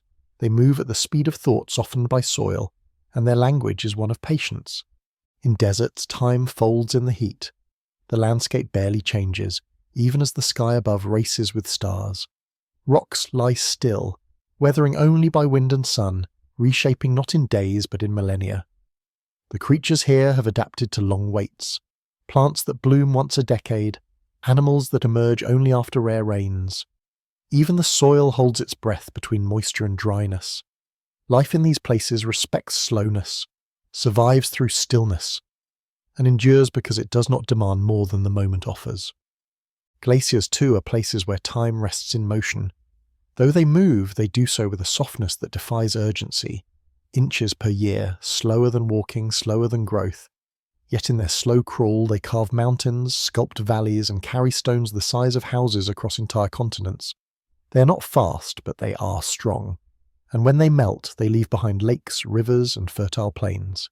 The memory of their passing shapes the land for thousands of years. Even after they are gone, they remain, in shape, in soil, in story. Human time, by contrast, is loud, and we count minutes, we schedule days, we celebrate speed. But even within us, there are rhythms that follow the older clocks. Our bones grow slowly, our hearts beat steadily. Our cells divide, rest, repair. Inside our own bodies, time falls asleep and wakes again in cycles that have nothing to do with clocks. The sleep that restores us, the memories that settle over years, the healing that happens in silence. These are not tasks we force. They are processes that unfold when we step away from the noise. In the stars, time becomes something even stranger. Light from distant galaxies travels for billions of years before reaching our eyes. When we look at those stars, we are not seeing them as they are. We are seeing them as they were. In space, distance and time are woven together. A faraway galaxy is also an ancient one. To look into space is to look into the past. To witness the universe not as it is now, but as it once was. And that past, stretched across the cosmos, continues to shine, even as time dozes along its path. In crystals, time is captured in structure. Atoms arrange themselves in precise patterns that take centuries to grow. Gemstones are the frozen result of pressure, temperature, and time playing together beneath the earth. Some grow so slowly that a single layer may take a lifetime to form. Yet they endure, unchanged, long after the hands that uncovered them have turned to dust. Their colours hold the memory of elements, their clarity, the calm of unhurried creation. All around us, time is folding, stretching, resting. It is not always marching forward. Sometimes it circles, sometimes it fades, sometimes it hides. And in those moments we are invited to pause with it, to breathe slower, to feel deeper, to listen to the clocks that do not tick, the clocks in stone, the clocks in trees, the clocks in the silence between stars. In these places, we begin to understand that time is not always meant to be chased. Sometimes it is meant to be met, quietly, with stillness and with awe. When time falls asleep, the earth begins to teach, not in words but in rhythms, in the slow layering of sediment, in the gentle rise of land rebounding from ice, in the whisper of wind that has carved the same stone face for 1,000 years. We live in a world shaped not by speed, but by waiting. Canyons were carved not by force, but by rivers that never stopped flowing. Coral reefs, brilliant and vast, were built by countless generations of tiny creatures stacking their skeletons one atop another, decade by decade. Even the mountains, mighty as they are simply old. Time made them by lifting grain after grain of dust into stone. We forget this, we rush, we measure time in hours and achievement in deadlines and results. But the world does not. The world unfolds. It does not keep time, it becomes time. In a single handful of soil, there may be particles older than the first forest. In the salt of the sea, there is chemistry as ancient as stars. In the bones of whales, traces of land-dwelling ancestors lie curled in the architecture of the spine. Everywhere around us, time has not vanished. It has simply changed form. Even in technology, we chase speed, but find echoes of slowness. Computers rely on crystals grown patiently beneath the earth. Our medicines are often discovered in slow-growing mosses or microbes that take weeks to multiply. The wisdom of slowness is hidden in the systems we build, in the aging of wine, the fermentation of bread, the steeping of tea. Every act of patience carries the memory of natural time, and every moment we allow ourselves to slow, we align with the world's deeper pace. The most enduring structures in nature are not built in haste. Trees that live for thousands of years grow slowly, adding a ring at a time. Turtles, who carry their homes with them, live longest among the creatures that move least. And the stars themselves, burning across eons, shine not with urgency, but with steady purpose. When we gaze at them, we are looking at light that has travelled far beyond our reach, at messages sent across time itself, proof that slowness does not mean silence. The Earth's crust holds records of impact and eruption, of flood and drought, but it also holds stories of peace, of millions of years when nothing happened but the slow dance of rock and water. These quiet stretches are not empty, they are full of becoming. In these long spaces of stillness, life tested its limits. Cells tried new shapes. Oceans mixed and mingled. Climates balanced. These were not moments of inaction. They were the breath between movements, the gathering of strength before change. And perhaps when time sleeps, it dreams. It dreams of forests that once covered deserts, of glaciers that carved the paths of future rivers, of stars collapsing into black holes, stretching time into ropes that twist across the universe. In its dreams, time is not a line, but a tide, rolling in, rolling out, never truly gone. We ride that tide without seeing it, but we feel it, in the weight of memory, in the pull of gravity, in the way a day can feel like a minute or a year depending on how we live it. To understand time is not to count it, but to feel it, to stand in a cave and know that the stone around you has not moved for 1,000,000 years, to hold a shell that remembers an ocean long vanished, to look at the moon and know that your ancestors looked up at the same glow. These are the ways we meet time when it sleeps, not by waking it, but by resting beside it. In the quiet places of the world where nothing seems to happen, everything is happening. Time is breathing there, deep and slow, not with urgency, but with meaning. And if we listen carefully, to the rustle of leaves, to the hush of snowfall, to the stillness between stars, we will hear it. The rhythm of time asleep, waiting not to be measured, but to be shared. Waiting for us to sit beside it, close our eyes, and remember that the most powerful movements of all are the ones that begin in stillness. Every moment of your life something holds you close. You can't see it, can't hear it, but it never leaves. It pulls gently at your bones, tugs softly at your blood, whispers to your muscles without a sound. Gravity, the quiet force beneath your feet, is the reason you don't drift into the sky, the reason rivers know how to fall, the reason the moon clings to the earth and the earth to the sun. We think of it only when we jump, when we fall, when we lift and strain. But gravity is more than weight. It is memory. It is shape. It is time stretched into form. Even before you were born, gravity was shaping you. Inside the womb, it helped you know which way was down. It told your tiny organs how to arrange themselves, guided your bones to curve and stretch in the direction of ground. When you first learned to walk, gravity was both teacher and resistance, pulling you downward, teaching you balance, inviting you to rise against it. You've been in conversation with gravity your entire life. Every step you take is a gentle push against its pull. But gravity is not the same everywhere. On mountains, it is a little weaker. In valleys, a little stronger. Even your body weighs less at the equator than at the poles. The Earth isn't a perfect sphere, and it bulges, breathes, shifts. Gravity bends with it. It changes with rock, with density, with depth. Scientists can map the structure beneath your feet simply by measuring how gravity varies. They call it the gravity anomaly, but it's not a mistake. It's a signature. The Earth's invisible handwriting beneath your soles.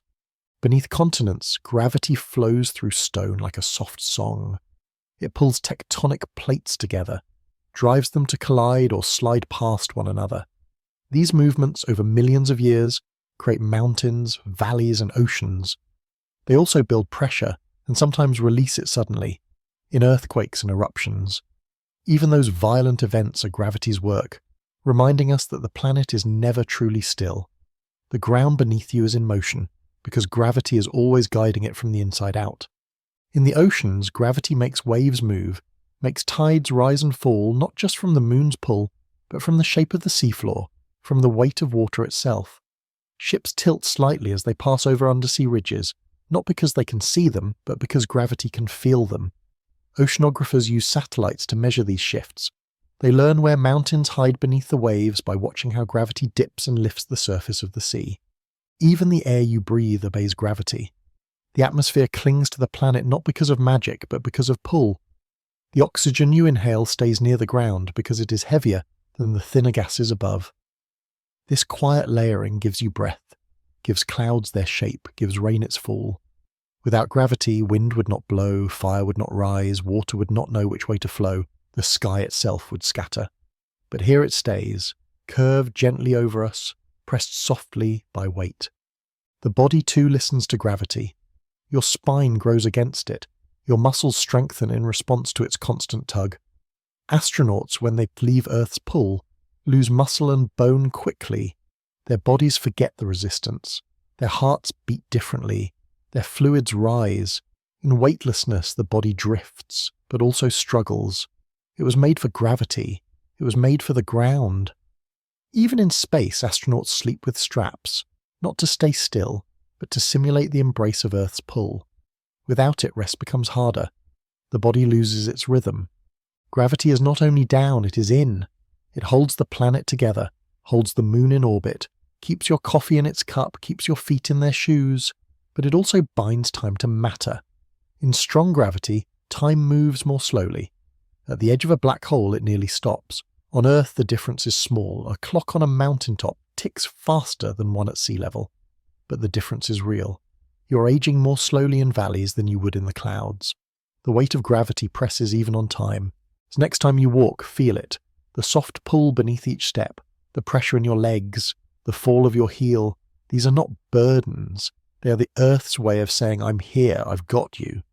The force beneath your feet is not trying to trap you. It's holding you in place, holding you together.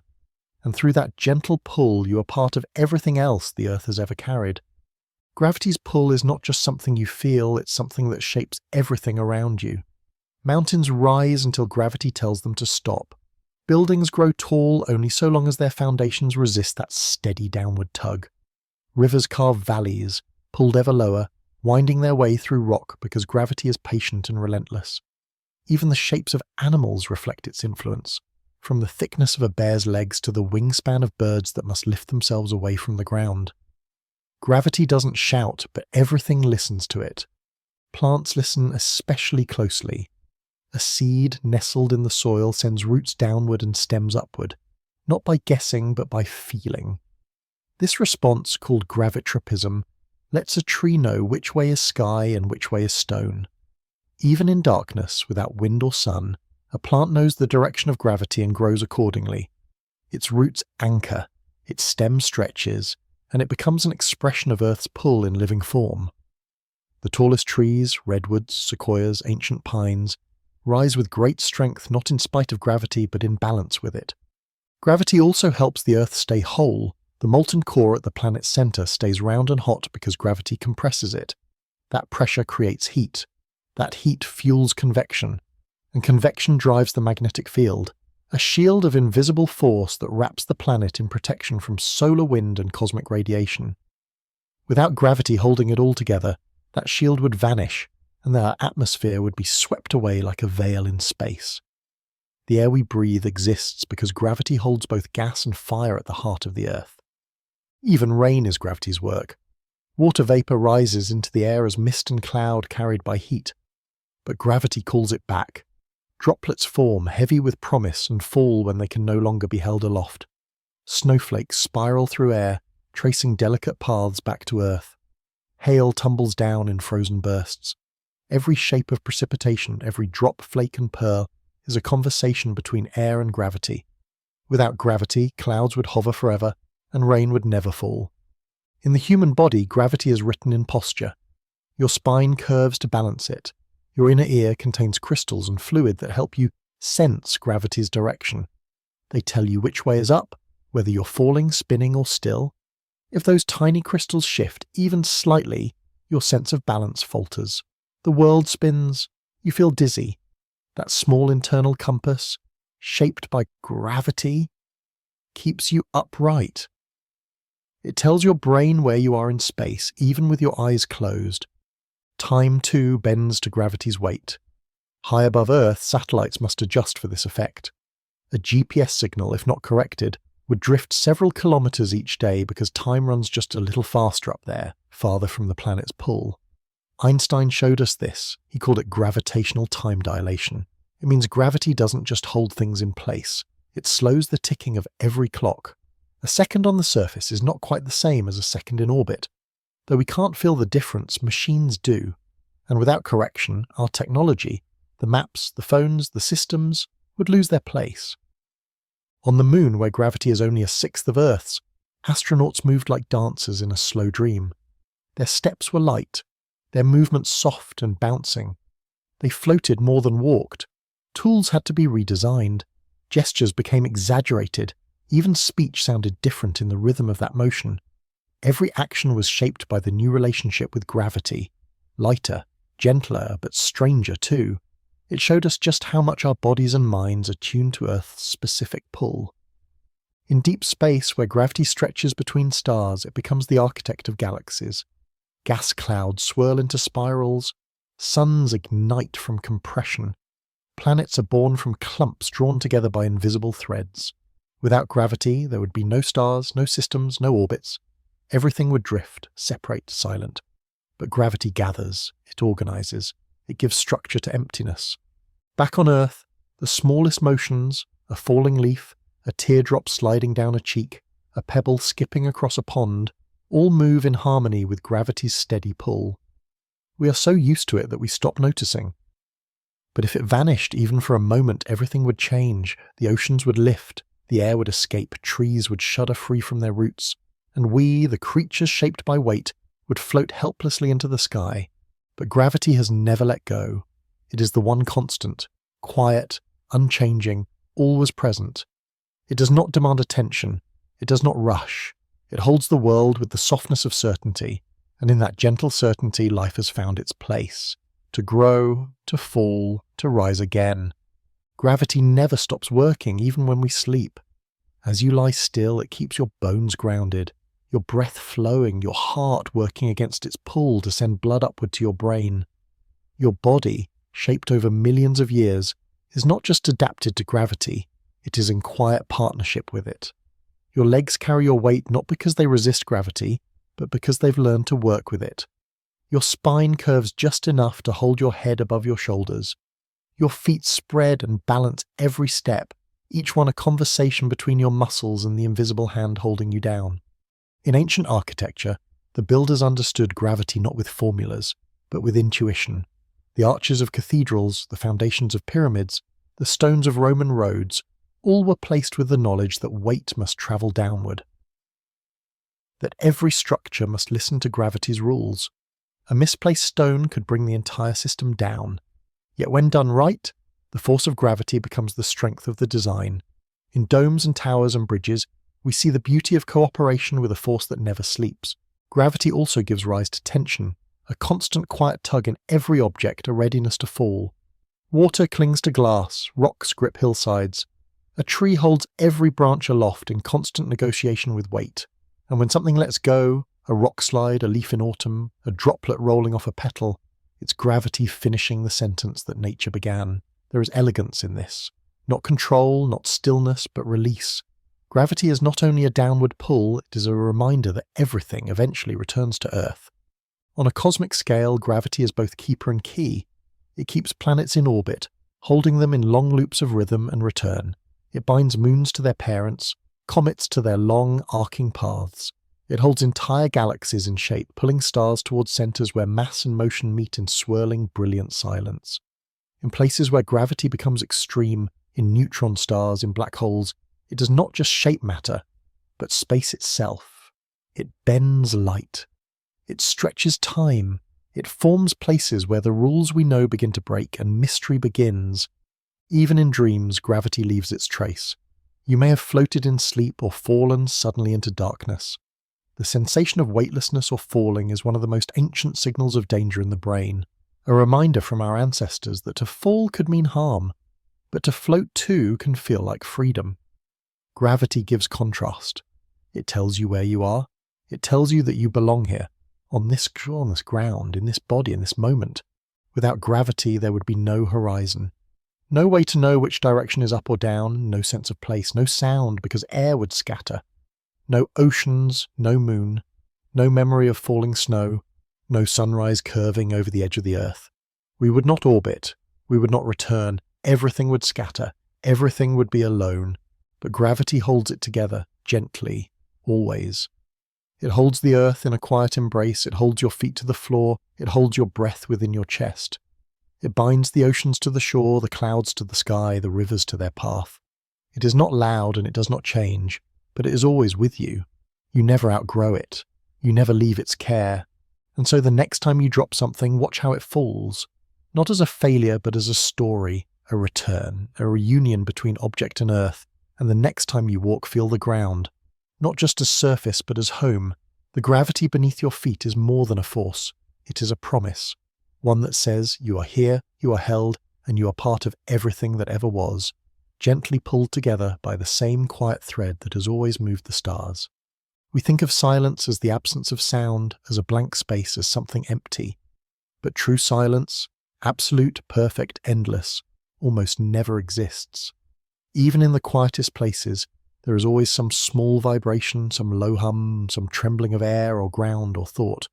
Silence, as we know it, is not the absence of sound, but the place where soft sounds live. It is where the quietest voices rise, where the world still speaks just below the threshold of hearing. The sound that lives in silence is not gone. It is just waiting. In deep caves, where light never enters and footsteps are swallowed by stone, silence stretches long and thick. But even here, sound stirs.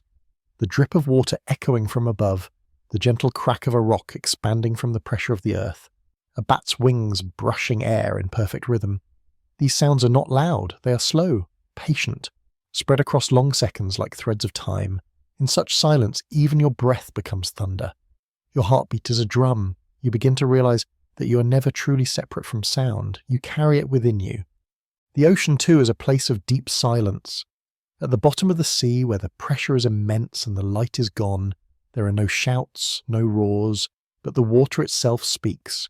Whales sing in low pulses that can travel across entire oceans.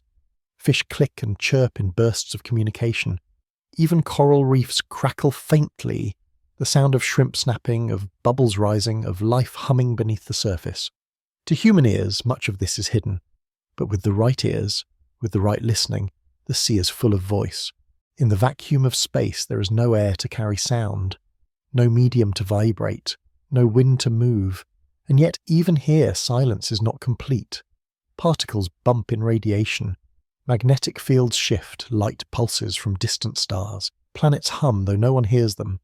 If you could listen with sensors, with instruments, with imagination, you would find that space is alive with motion, just not in ways the ear understands. Astronomers translate radio waves and gravitational ripples into tones, and suddenly silence becomes song. The universe speaks even where it cannot be heard. Forests hold their own version of quiet. A still morning may seem silent, but beneath that stillness is movement. Leaves rustle with the wind's smallest fingers. Insects buzz just below notice. Tree trunks creak as they shift in the sun. Roots press softly against the soil. Birds call from a distance. The breath of the forest is slow and deep, but it is filled with sound. It is a silence made of presence, not emptiness. A silence that asks for listening, not retreat. Even inside your body, silence is a mask. Your heart beats steadily, a soft percussion under skin. Your blood flows with rhythm. Your lungs swell and fall. The bones in your ears vibrate with every movement, picking up the world's smallest changes. When you close your eyes, when you block out noise, your body still listens. It listens to your breath, to your balance, to the vibration of your own voice travelling through your bones. You are never truly without sound. Even in stillness, you are a song. The sound that lives in silence teaches us to listen differently, to hear not only what is loud but what is patient, to listen not only to words but to rhythms, the rustle of a page, the thud of a footstep, the gentle clink of a cup on stone. These are not the background. They are reminders that we exist, that we are part of a world that hums even when it seems still. Silence is not the opposite of sound. It is the canvas upon which sound paints its softest lines. Let us walk into this silence together, into caves and oceans, forests and space, into the chambers of our own hearts, and learn to listen to what is always there, just beneath the edge of hearing. Silence is not the absence of sound. It is the slowing of sound's journey. It is where vibrations linger without echo, where noise becomes memory. In a soundproof room, a true anechoic chamber, even your own voice feels distant. Words fall flat. There is no return, no bounce from wall to wall. And in that vacuum of echo, people often say they begin to hear themselves more deeply. The pulse in their neck, the movement of their jaw, the sound of breath drawing in and out like the tide. The body becomes a speaker, and silence becomes the amplifier. But the world beyond our walls is never truly quiet. The earth itself makes sound. It rumbles with seismic waves that ripple invisibly through stone and water. These are not sudden events like earthquakes, but continuous murmurs, the sound of tectonic plates drifting, of magma shifting, of the planet stretching in slow ancient rhythms. Geophysicists call it the Earth's hum. You cannot hear it with your ears, but instruments can. It pulses at such low frequencies that it takes minutes for a single wave to pass. It is the deepest voice of our planet, always speaking beneath the noise. Even in the cold, dry deserts where wind rarely moves, sound remains. The sand sings when it slides. Dunes can hum as they shift, a low, steady drone that resonates across the emptiness. No creatures, no trees, just sand grains rubbing against each other, in perfect alignment, creating a song as old as wind. Ancient travellers told stories of these sounds, calling them voices of spirits or gods. But the truth is simpler and just as magical. The earth is full of sound even when it seems bare. In our cities we are surrounded by sound so constantly that silence feels rare, even unsettling. Traffic hums, machines buzz, people murmur, footsteps pass. Yet even in the heart of a city, if you stop, if you sit still, silence can emerge in the spaces between. A bird calls from a rooftop, a breeze brushes past buildings, a distant horn fades. These are the threads of urban quiet, fleeting but real. They live between the louder moments, in the cracks of the day. If we listen for them, we realize silence is always present, not in the absence of sound, but in the space between notes. Animals know this well. In the wild, silence is often a signal. A pause in birdsong can mean danger. A still forest may hold a predator. Prey animals learn to freeze, to blend with the quiet. Their silence is not emptiness. It is strategy. It is survival. In these moments, the forest itself holds its breath. And even in that breathless hush there is life. The buzz of a mosquito's wings, the shuffle of leaves, the tiniest vibrations that betray motion beneath stillness. Sound and silence also shape emotion. A whispered word can carry more weight than a shout. A moment of quiet in a conversation can speak volumes. In music, it is the rests between notes that give rhythm meaning. Silence is not what happens when sound stops. It is what allows sound to matter. A pause can build anticipation. A held breath can become memory. A single sound in a field of silence can bring tears. It is the contrast that gives emotion space to rise. Even in the brain, silence is never complete. Neurons fire in patterns, sending pulses of electricity in response to thought, feeling, memory. These signals do not make sound in the traditional sense, but they are waves, ripples of charge. The brain hums at frequencies as it sleeps, as it dreams, as it learns. In moments of meditation or stillness, the brain's rhythms shift. They slow, they soften, and in that softness something new emerges, a silence that is not void but awareness. In ancient traditions, silence was sacred. It was not seen as lack, but as fullness, a space where the divine could enter. Monks sought it in mountains, Sufis in deserts, philosophers in gardens, not to escape sound, but to deepen it, to find the truths that only whisper when the world quiets down. In these quiet spaces, the sound that lives in silence is not only physical, it is emotional, spiritual, a stillness that rings with meaning waiting to be heard. And perhaps this is what the world has always tried to teach us, that listening is more than hearing. It is attention. It is presence. It is standing still long enough to notice the sound of leaves turning in the wind, the creak of an old house settling into itself, the hush that fills a room after laughter fades. These are not empty moments. They are full of motion, full of breath, full of life at its gentlest. The sound that lives in silence does not demand our ears. It waits for our stillness, for the day we stop rushing and begin listening, not to what is loud, but to what has been here all along, softly, waiting beneath the noise. There comes a moment when sitting quietly in a still place, where sound and silence become hard to separate. You no longer hear individual noises. You hear the texture of the air, the way it moves gently across your skin. You hear the quiet vibration of the world around you, a low, endless pulse that seems to come from nowhere and everywhere. It is not music, not speech, not noise. It is the sound that lives in silence, the sound that holds you when everything else fades away. In these moments, the world speaks in its smallest voices, a pebble shifting under the weight of its own position, the soft settling of dust on wood, the breath of the trees moving not in gusts, but in whispers. This kind of listening does not need ears. It needs patience, a slowing of thought, a loosening of expectation. When you stop waiting for a sound and begin to receive whatever comes, you start to notice how full silence truly is. Many creatures depend on these subtleties. Bats fly by echolocation, calling out into the dark and listening to what bounces back. To them, silence is not an absence. It is a landscape shaped by a reflected sound.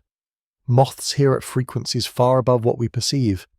Elephants speak in rumbles that travel underground, felt more than heard. Whales sing across oceans in tones so low we need machines to even sense them. The natural world does not obey the limits of human hearing. It fills every frequency, every corner of the spectrum, and much of that sound lives in what we mistakenly call quiet. Silence also exists in time, not just in space. The pause between waves, the lull between storms, the stillness after snowfall, when every branch on a rooftop is draped in white, muffling the world. That kind of silence is not silent at all. It is held breath, waiting, listening.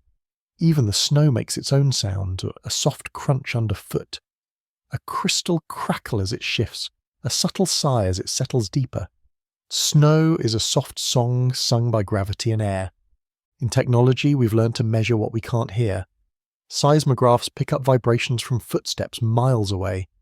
Microphones record the flutter of insect wings. Space telescopes convert radio signals into sound waves, revealing patterns in star formation and black hole collisions. These sounds are not meant for ears, but we give them voice. We translate them. We realize that everything, even in the vacuum of space, is moving, pulsing, humming. Silence, even cosmic silence, is never truly empty.